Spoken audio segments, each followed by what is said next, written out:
ওকে, প্রিয় শিক্ষার্থীবৃন্দ আসসালামু আলাইকুম। আমাদের আজকের টপিক হলো ফ্লিপ ফ্লপ থেকে আমরা শিখবো রেজিস্টার ইউনিট বা রেজিস্টার সার্কিট।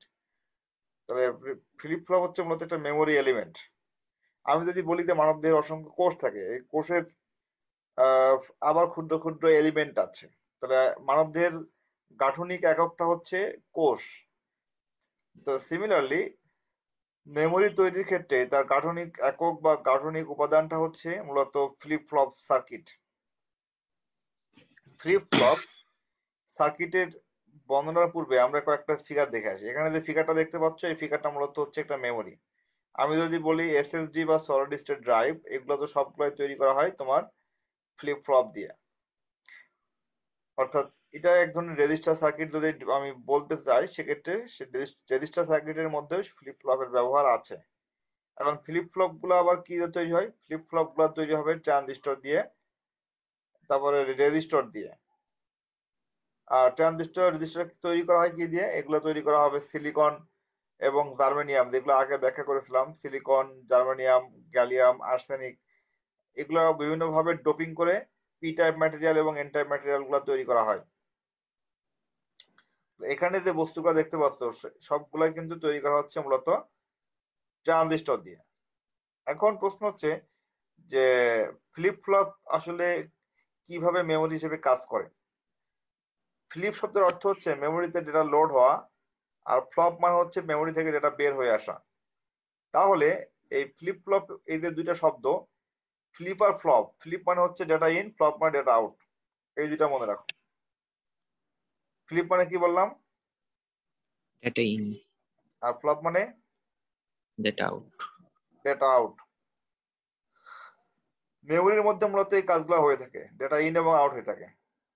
তো এই জন্য ফ্লিপ ফ্লপ শব্দের নামকরণ করা হয়েছে। আর ফ্লিপ ফ্লপের ভিতরে ডেটাগুলো লোড হয় বিট আকারে, লোড হবে বাইনারি বিট আকারে। জি।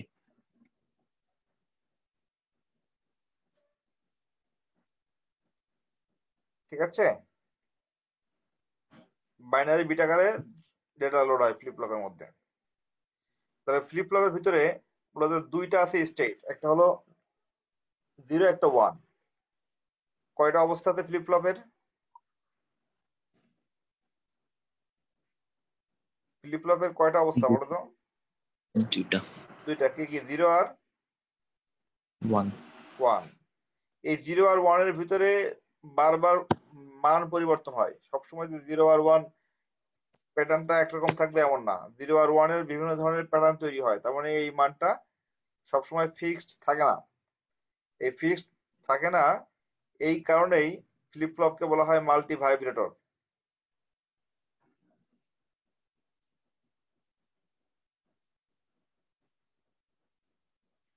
কি বলা হবে বলো? মাল্টিভাইব্রেটর। Multivibrator. অর্থাৎ সে ভাইব্রেট করছে, একবার জিরো থেকে ওয়ান, একবার ওয়ান থেকে জিরো, আর একবার জিরো থেকে ওয়ান, বা ওয়ান থেকে জিরো, এইভাবে বারবার সে ভাইব্রেট করছে। এই জন্য বলা হচ্ছে যে multivibrator. Flip flop is one kind of bistable multivibrator. অর্থাৎ এখানে দুইটা আছে স্টাবল স্টেট, এটা বোঝাচ্ছে। এখন ফ্লিপ ফ্লপ গুলো তৈরি করা হয় কি দিয়ে? ফ্লিপ ফ্লপ গুলো তৈরি করা হয় মূলত ট্রানজিস্টর দিয়ে, এবং ট্রানজিস্টর দিয়ে তৈরি করা হয় লজিক গেট। তাহলে আলটিমেটলি বলতে পারি যে লজিক গেট দিয়েই ফ্লিপ ফ্লপ গুলো তৈরি হয়। সাধারণত ফ্লিপ ফ্লপ গুলো তৈরি করতে মৌলিক গেটের প্রয়োজন বেশি হয়। আবার তুমি যদি ইউনিভার্সাল গেট দিয়ে ডিজাইন করো, সেক্ষেত্রেও তুমি ডিজাইন করতে পারবে। মৌলিক গেট দিয়ে তৈরি করা যায়, আবার ইউনিভার্সাল গেট দিয়ে তৈরি করা যায়। তবে মৌলিক গেট দিয়ে ডিজাইন না করাই ভালো। আমরা ইউনিভার্সাল গেট দিয়ে ডিজাইন করব, সেটা হলো ন্যান্ড আর নর গেট দিয়ে ডিজাইন করব ইনশাল্লাহ। এখন আসি যে কিভাবে ডিজাইন করতে হয় আর কিভাবে এটা মেমোরি ডিভাইস হিসেবে কাজ করে। তোমার বোঝানোর জন্য আমি একটু রাফ করে নিই। সেটা হচ্ছে যে এখানে আমি যে গেটটা ডিজাইন করছি, এই গেটের নাম কি? কি জানি, নট। Not get. কোনো সন্দেহ আছে? না। ইনপুট জিরো হলে আউটপুট কি হবে? ওয়ান। ওয়ান। এখন যদি এই ইনপুটটাকে আবার আরেকটা নট গেটে যোগ করে দেওয়া হয়, তাহলে আউটপুট কত হবে? 0 0। এখন আউটপুটের মানটাকে যদি ফিডব্যাক করে পেছনে আবার লাগাই দিই, আচ্ছা লাগাই দিলে এখান থেকে ফিডব্যাক মানটা আসছে কত? 0 না? জি এখন আমি এই 0টা মুছে দিলাম, তাহলে মুছে দিলেও আউটপুটের মানটা 0 স্টেবল থাকবে না, কারণ এই 0টা হ্যাঁ বারবার ফিডব্যাক হবে। ফিডব্যাক জি যখনই হবে, হওয়ার পরে আবার 1 করবে, আবার 0 হবে। হুম তাহলে এই অবস্থায় এটা একটা কি মেমোরি না? আচ্ছা জি হ্যাঁ তার মানে কি এর আউটপুটে কি ও 0 লোড হয়ে আছে, ঠিক আছে?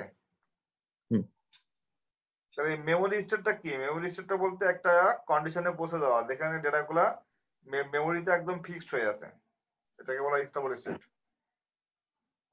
ওকে, এখন প্রশ্ন হচ্ছে যে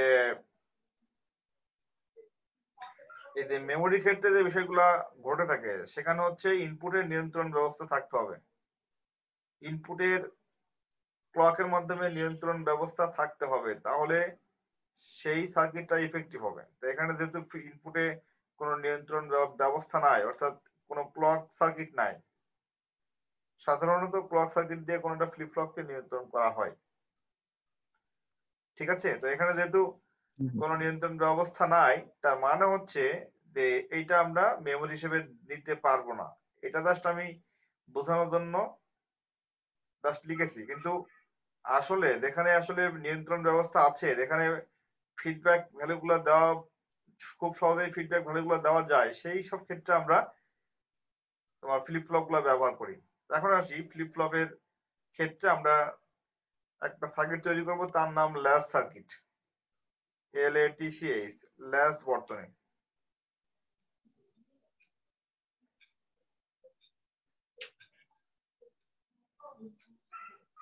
দেখো ল্যাচ বর্তনী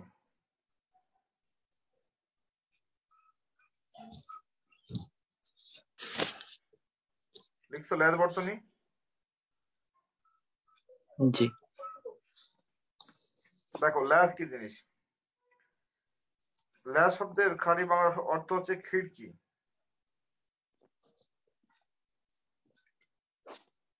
কখনো খিড়কি দেখছো? খিড়কি না জানালা জানালার দুইটা পার্ট থাকে না? একটা জানালার দুইটা পার্ট মনে করো, জি দুইটা পার্ট আছে। এই দুইটা পার্টকে আমি যেখানে একটা মিডিলে একটা লক মতো থাকে না, তো যার মাধ্যমে হ্যাঁ লক করব এটাকে বলা হয় খিড়কি, আচ্ছা, ঠিক আছে? জি জি এখন আমি যদি জানালা খুলতে চাই তাহলে খুলবে? না যে কোনো একটা যদি খুলতে চাই খুলবে? না তার মানে কি এটা লক অবস্থায় আছে, আমাকে খুললে দুইটাই খুলতে হবে, জি ঠিক আছে? তা জি আমরা এখন ল্যাচ কিভাবে ডিজাইন করে? ল্যাচ মূলত সার্বজনীন গেট দিয়ে ডিজাইন করতে হয়। ইউনিভার্সাল গেট বলতে ন্যান্ড অথবা নট দিয়ে ডিজাইন করতে হয়, হয় ন্যান্ড গেট আর না হলে কি গেট? নর নর গেট। ওকে, এখন আসি, যদি তুমি ন্যান্ড দিয়ে ডিজাইন করো, যদি ন্যান্ড দিয়ে ডিজাইন করো তখন তার নাম হবে ন্যান্ড ল্যাচ। কি নাম হবে? NAND latch. লেস লিখুন, লিখে নাও, এখন লিখে নাও ন্যান্ড ল্যাচ।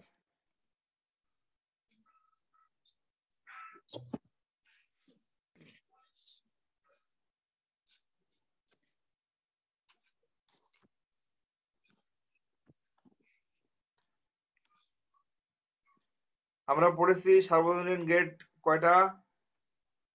দুইটা কি কি বলো? ন্যান্ড আর নর ন্যান্ড আর নর। Good, very good.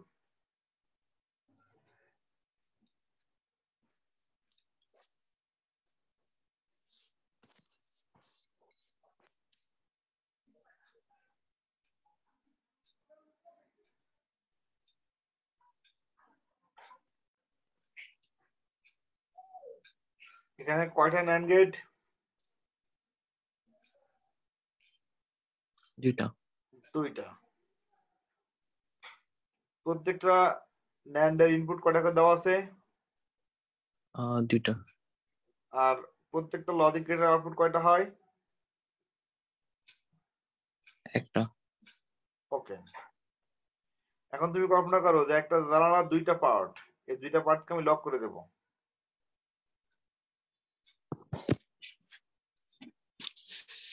এই যে একটার সাথে লক করে দিলাম।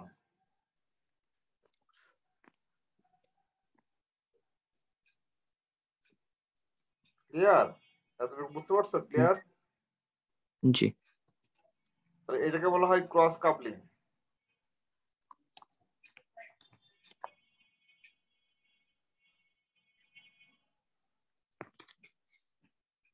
ঠিক আছে, কি বলা হবে? Cross coupling. এই যে মিডলে আহ একটা ক্রস সাইন হয়েছে না, জি। মিডলে ক্রস সাইন মানে ক্রস কাপলিং। এখানে কাপলিং মানে বোঝানো হচ্ছে যে একটা পেয়ার। কাপল মানে কি? কাপল মানে পেয়ার। দম্পতি না? হ্যাঁ। কাপল মানে দম্পতি বা পেয়ার, অর্থাৎ মেল হবে অথবা কি হবে? Male female. আর ফিমেল, তাই না? এই দুইটা মিলেই তো কাপল হবে। তার মানে আমার সার্কিটের শর্ত হচ্ছে একটা যদি জিরো হয় আর একটা ওয়ান হতে হবে। এটা হলো সার্কিটের শর্ত, যে আউটপুট সবসময় একই সাথে একই রকম হওয়া যাবে না, হইলে সেটা কাপল হবে না। আমরা যদি বলি যে কাপল মানে দম্পতি, সেখানে অপোজিট সেক্স থাকে, হয় মেল না হলে ফিমেল, মানে মেল আর ফিমেল থাকবে। তো সিমিলারলি ল্যাসে মূলত অপোজিট বিষয় থাকবে, সেটা হচ্ছে হয় জিরো অথবা ওয়ান, অথবা ওয়ান অথবা জিরো, যে কোনো একটা হতে হবে কিউ এর মান। আউটপুট যদি আমি কিউটা কিউ দিয়ে সম্বোধন করি, এটা ঠিক আছে? জি। এটা শর্ত, ল্যাসের শর্তের আগে বলা আছে যে আউটপুট হবে একটা আরেকটার কমপ্লিমেন্ট। ওকে।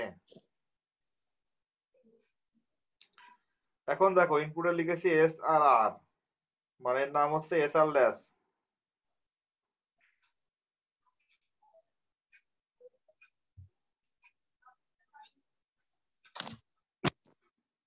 ঠিক আছে?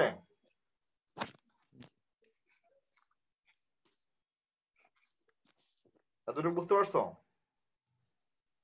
হ্যাঁ। তাহলে ল্যাস বর্তনী কি? ল্যাস বর্তনী হচ্ছে যখন ইউনিভার্সাল গেট গুলা একটার সাথে ক্রস কাপলিং করা হয়, তখন যে বর্তনী তৈরি হয় সেই বর্তনীকে বলা হয় ল্যাস বর্তনী। আহ, জি। যখন স্যার এখানে 0 আর 1 কে দোনোটাকে কিউ দিছেন। এটা যদি হয় কিউ, এটা হবে কিউ কমপ্লিমেন্ট। জি। এটা হচ্ছে শর্ত, মানে একটা একটা রিভার্স হবে। ঠিক আছে? জি। ওকে। দেখো আমি তোমাকে দেখাচ্ছি এস আর ন্যান ল্যাস।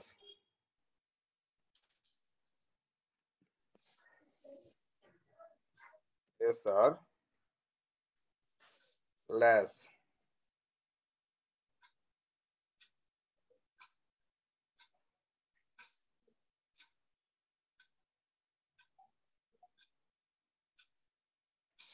দেখতে পাচ্ছ? জি। তাহলে এই জায়গায় কয়টা ন্যান্ড আছে? দুইটা না? হ্যাঁ। এবং মিডলে একটা ক্রস সাইন তৈরি হয়েছে, মানে এটা ক্রস কাপলিং। এটাকে বলা হয় ফিডব্যাক দেওয়া। ফিডব্যাক মানে হচ্ছে জি। আউটপুটের একটা মান ইনপুটে এসে যুক্ত হওয়া, এটাকে বলা হচ্ছে ফিডব্যাক করা। ফিডব্যাক কেন করা হচ্ছে? ফিডব্যাক না করলে ভ্যালুগুলো মেমোরিতে স্টোর দেখাবে না, এই জন্য ফিডব্যাক করতে হচ্ছে।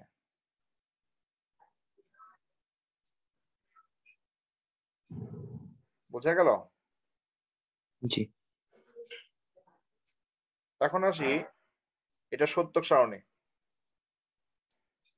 বা ট্রুথ টেবল।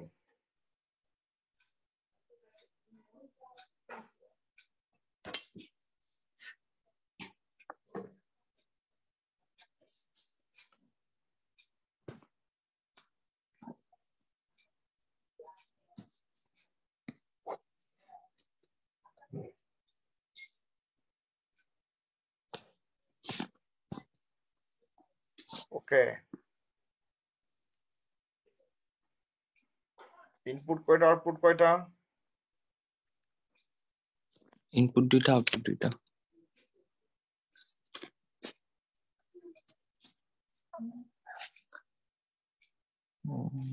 ইনপুটের মান কি কি দেওয়া আছে? এস আর আর। তাহলে ইনপুটের মান দেওয়া আছে এস আর আর, এস আর আর। আউটপুটের মান কি দেওয়া আছে? কিউ আর Q prime, Q Q prime. Complement. এটা মূলত হচ্ছে এই যে কিউ প্রাইম দেওয়া আছে না, কিউ প্রাইম মানে হচ্ছে কিউ কমপ্লিমেন্ট। জি। ওকে, এখন ফিল আপ করে ফেলি আমরা। 0 0 1 1,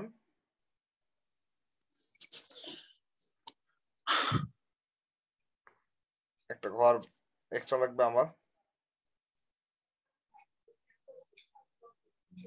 0 0 1 1, ঠিক আছে?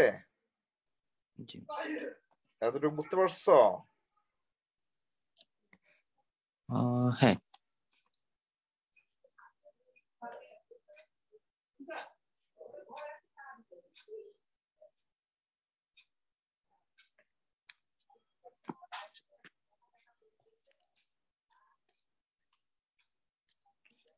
ওকে,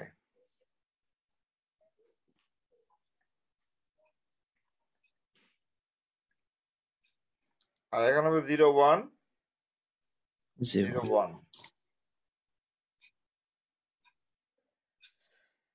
যখন এস এর মান 0, তখন এস 0, তখন কি হবে দেখো? যখন এস এর মান 0 এবং আর এর মান 0, এই কন্ডিশনে কি হবে?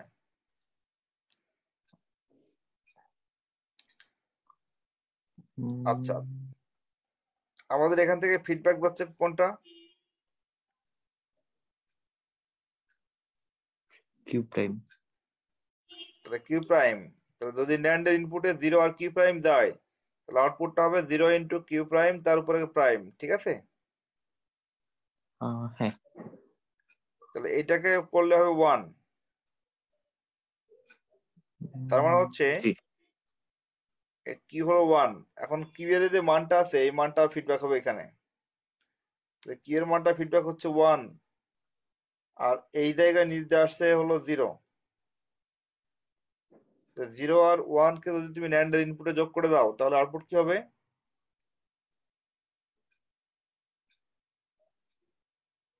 1 ইন্টু 0 কমপ্লিমেন্ট, ঠিক আছে? জি। 1। 1, তাহলে কিউ 1 কিউ কমপ্লিমেন্ট টু 1। তাহলে এই শর্ত কি মানতে পারলো? হ্যাঁ। না, শর্ত কিন্তু মানে নাই। বলেছে যদি কিউ 0 হয় তাহলে কিউ কমপ্লিমেন্ট অবশ্যই 1 হবে। কিউ জিরো, হ্যাঁ। এটা মূলত হাজবেন্ড টু ওয়াইফ এর মতো, একটা যদি মেল হয় একটা ফিমেল হবে, তা না হলে পেয়ার জি। হবে না। যে কোনো দুইটা মান একই সাথে 0 হতে পারবে না, একই সাথে 1 হতে পারবে না। তাহলে কিউ ও 1 কিউ কমপ্লিমেন্ট টু 1, তার মানে এটা আমাদের নিয়ম লঙ্ঘন করছে। যেহেতু নিয়ম লঙ্ঘন করছে, আমরা এটাকে বলবো ইনভ্যালিড স্টেট। এটাকে বলবো হচ্ছে আমরা ইনভ্যালিড স্টেট। ক্লিয়ার? তাহলে এই জায়গায় লিখো জি। ইনভ্যালিড।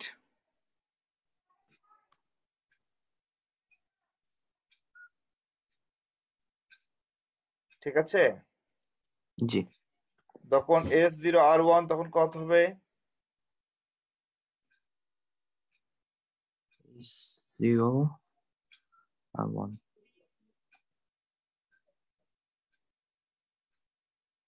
গবেষণা করে বের করো।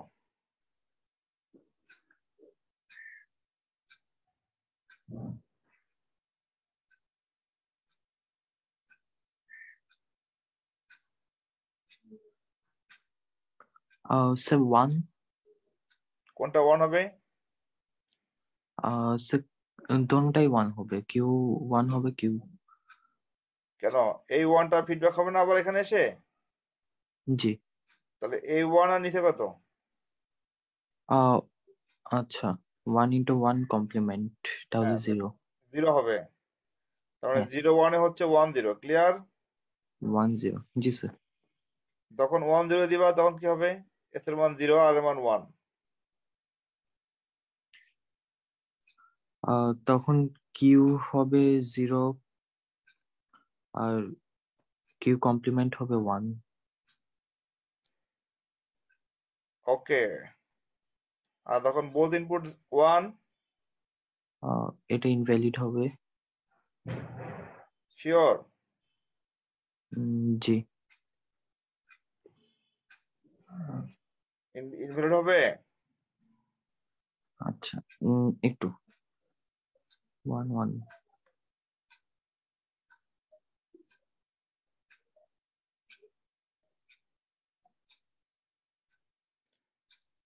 আচ্ছা, 1 নাম্বার আর 2 নাম্বার নাম্বারিং করি। তাহলে 1 নাম্বারে ইনপুটে কি যাচ্ছে? 1 যাচ্ছে, আর এখান থেকে ফিডব্যাক যাচ্ছে কি? কিউ কমপ্লিমেন্ট, তাই না? জি। তাহলে 1 into Q complement whole complement কত হয়? 1। Q double complement. জি। এতটুকু ক্লিয়ার বুঝতে পারছো? জি। সমান সমান কিউ। তাহলে কিউ এর মানটা কিউই থাকলো। এখন এই কিউটা আবার ফিডব্যাক করাও।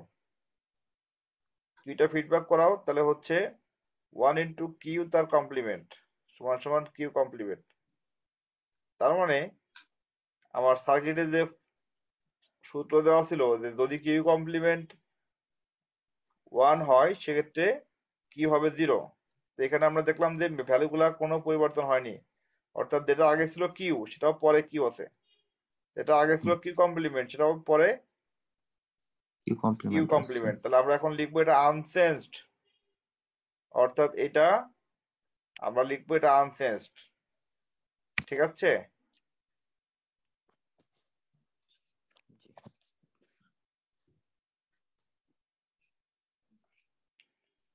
ওকে, তো লিখে দাও, এই জায়গায় লিখে দাও এটা আনচেঞ্জড। জি।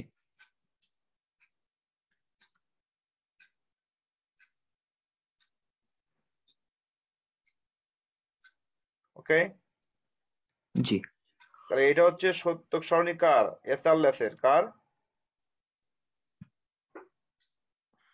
এস আর ল্যাচ, এসআরলেস। ঠিক আছে, তোমার এটা আমি তৈরি করছি ন্যান দিয়ে, এসআর ন্যানলেস। আমরা আগামী দিন ইনশাল্লাহ শুরু করব SR flip flop. SR flip flop clear? জি। আজকের মতো ক্লাস শেষ করছি। ভালো থেকো, আল্লাহ হাফেজ, আসসালামু আলাইকুম। আসসালামু আলাইকুম।